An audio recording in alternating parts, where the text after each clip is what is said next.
Welcome everyone to another short test.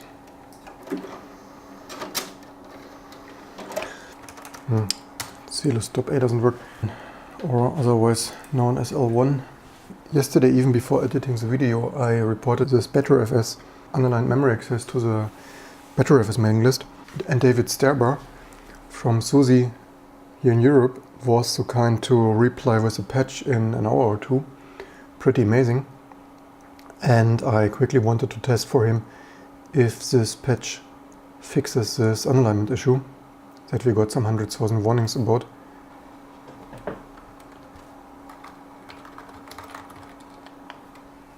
So this should probably work, I hope.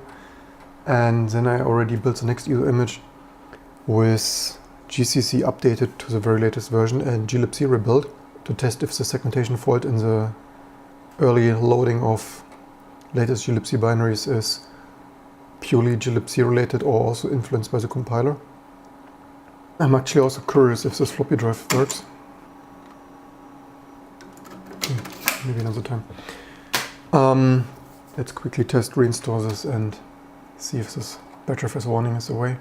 As I said in the last video, the last test install I then made with XFS.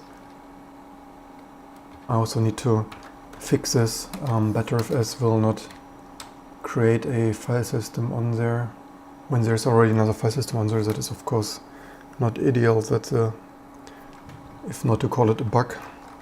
And this time I also wanted to use compression. The problem apparently also was that formatting left there both file systems visible, maybe one header at the beginning and one at the end. This is why the kernel would not mount that apparently. Here, this WipeFS also saw both.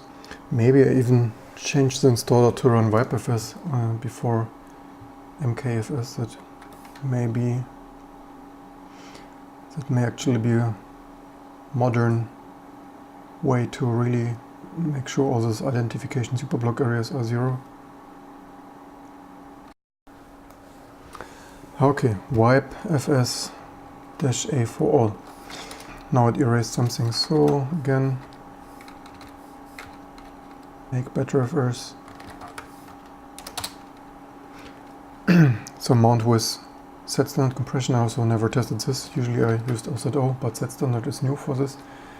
Then we need the boot.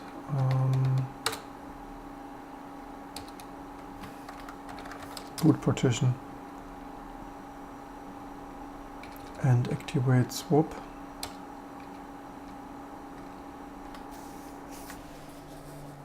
And let's see how many more surprises we get with this test. At least no unalignment warning yet, as far as I can see. Some little experiments here. First of all, I remounted the target system with compress LZO. The installation maybe was slightly slower, so we now have a even more experimental file system with the beginning potentially compressed with set standard and now the later files potentially compressed with LZO. But nothing better than testing. And I also was curious, as for the other vintage videos, I brought some floppies back and I've not used floppies in a very long time. Because actually the installer did not have the floppy kernel module. The T2 kernels are usually built as modular as possible to have the least amount of code in the core kernel image. However, the installer did not have a floppy because nobody probably used floppy in the last 15 years or something. Maybe I should remember to also include the floppy module here in the second stage installer. Anyway, I insmotted this from the installed system because just the Linux kernel is extracting there. So I insmotted that somewhere here. Here in my floppy there. This mount target lib something. And the message said floppy drive is a national semiconductor PC 873306. And I'm curious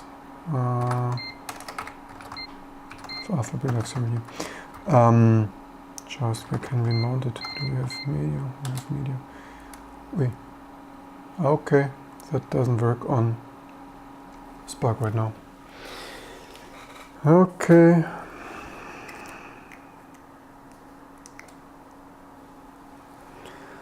I have the feeling we are finding all bugs here. Nothing better than some testing. But I will not fix this today either. This is something we can fix another week or months. Let's hope our system is running stable enough to error when reading black 0, or is a floppy drive defect. Anyway, we will not do this today, but as you can see, nothing in the software and hardware world, nothing better than testing and more testing. And so much to comments, like all the big companies do all the hard work. I hope the rest of the installation goes more smoothly and finishes without any further problem. So with GNU FSTab also works.